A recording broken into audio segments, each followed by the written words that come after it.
Tēnā koutou, kia ora mai tātou katoa. Mr. Speaker, The Honourable Christopher Finlayson. to the representatives here today from the three iwi who have travelled from your homes for this occasion, no mai haramai. Today we approach the end of a long road, for a partial agreement was reached between the Crown and Ngāti Rangitirere as far back as 1993. In the early 2000s, the three iwi took their claims to the Waitangi Tribunal's C&I District Inquiry. Comprehensive negotiations with Ngāti Rangiwewehi and Tapawika began in 2008. In 2009, Ngāti Rangitirere joined the collective and Ngā Punawai o te Tokotoru was born. All three signed agreements in principle with the Crown here in Parliament in 2011. The Tapawika and Ngāti Rangiwewehi deeds of settlement were signed in December 2012 on a beautiful day at Moko Marae near Te Puke. The Ngāti Rangitirere deed was signed not long after in June 2013, 20 years after that first agreement. These bills have received their previous readings as an omnibus bill, and when the omnibus bill was read for a first time in July last year, I acknowledged some of the key individuals from the three iwi who worked with tireless determination to make these settlements happen. Today I want to emphasise the collective achievements that these settlements represent. What I want to do now, sir, is speak briefly on each of the three settlements before the House. As the bills are being read in cognate, I must necessarily be succinct in my comments. Mind you, I'm always succinct. The problem is for other people in the House to contain themselves. The Tokotoru iwi have been very gracious in accepting that as the election date has put pressure on the agenda of this House, the bills themselves won't each receive a third reading, and for this I am very grateful.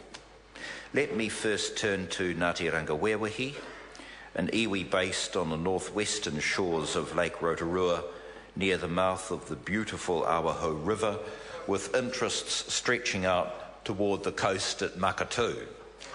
And look, I hear my friend Mr. Flavel approving of my geographical assessment, and I'm grateful for that. Water is of vital importance to all these iwi. For Ngāti Rangiwewehi, Te Waro Uri, Taniwha Springs, and Te Puna a Hangaurua Hamarana Springs are the dwelling places of the Taniwha Pekehaua and Hineirua. The Taniwha Springs actually feed the Awaho River, and that flows through the main settlement of the iwi and is a prized taonga. And the claims at the heart of their settlement relate to the Crown's role in alienating these precious waterways. In the 1890s, the native land laws facilitated the Crown's acquisition of Hamarana Springs.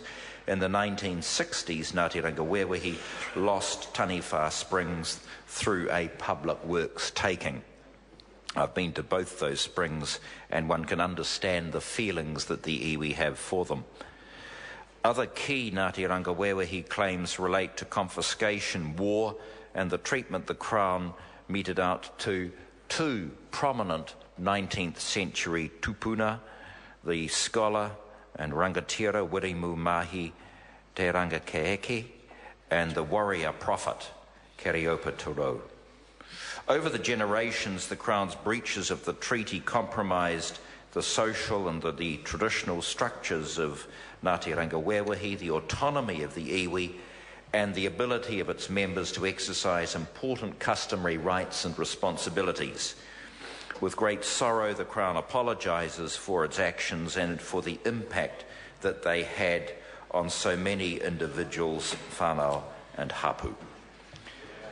The iwi and the Crown negotiated a settlement of these claims, which includes, very importantly, an agreed historical account, Crown acknowledgements and the apology, quantum of $6 million and several commercial properties, a statutory pardon for Tokotoru, statutory acknowledgements and deeds of recognition over Crown-owned lands across the Rohe, and the return of culturally significant sites, including 37 hectares at Hamurana Springs, in recognition of the profound importance of this place to Ngāti Rangiwewahi. Can I say something about Tapawika, an iwi based in and around Te Puke, with an interest which runs from slightly to the north of Rotorua to the coast at Makatu. As I've said earlier, water is the thread that links the Tokotoru iwi. The waterway most cherished by Tapawika is, of course, the Kaituna. Its waters are as precious to Tapawika as the shimmering greenstone. Little wonder, then, that deeply felt Tapawika claims relate to degradation and pollution of the Kaituna River in the 20th century.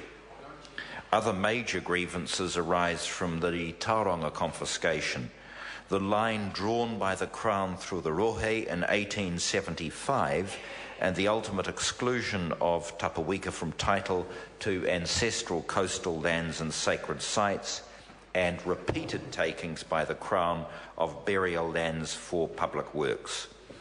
The Crown profoundly regrets the anguish it's caused for Tapawika and for failing to protect the special relationship that Tapawika has with the Kaituna River and its tributaries.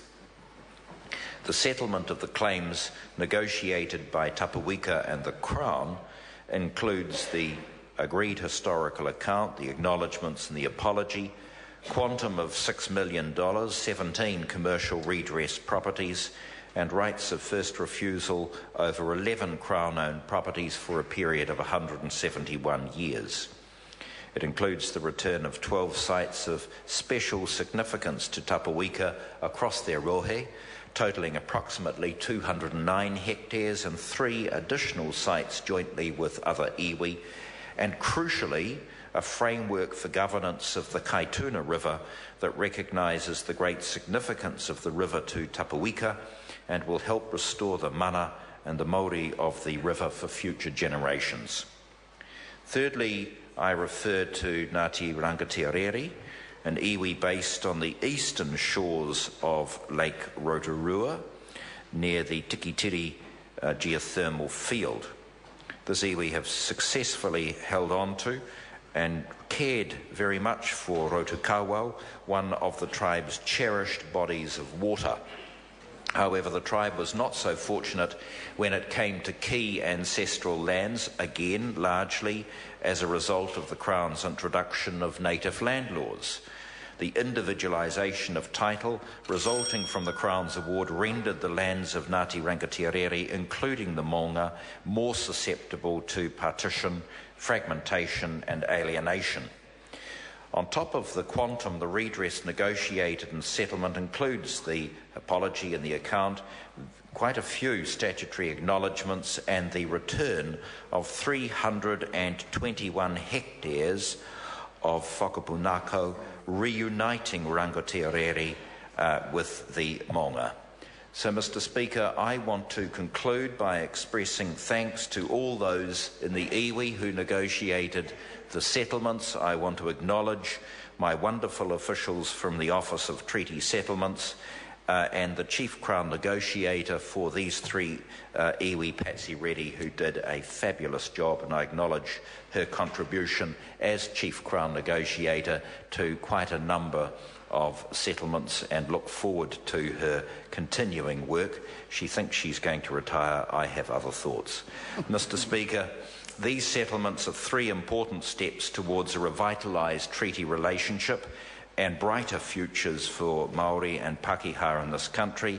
As I said, it's so very important that the post-settlement unit, which has been set up, will monitor these settlements to make sure the Crown does do its job, not just tomorrow, but in the years to come. And if the Crown lives up to the promises contained in these deeds of settlement, things will go very well indeed. I commend the bill to the House. Mr. Speaker. Honourable Nanaia Mahuta. Tēnei e tuana ki te tuku mihi, ki ngā Punawai o te Tokotoru, koutou Ngāti Rangi te Aore.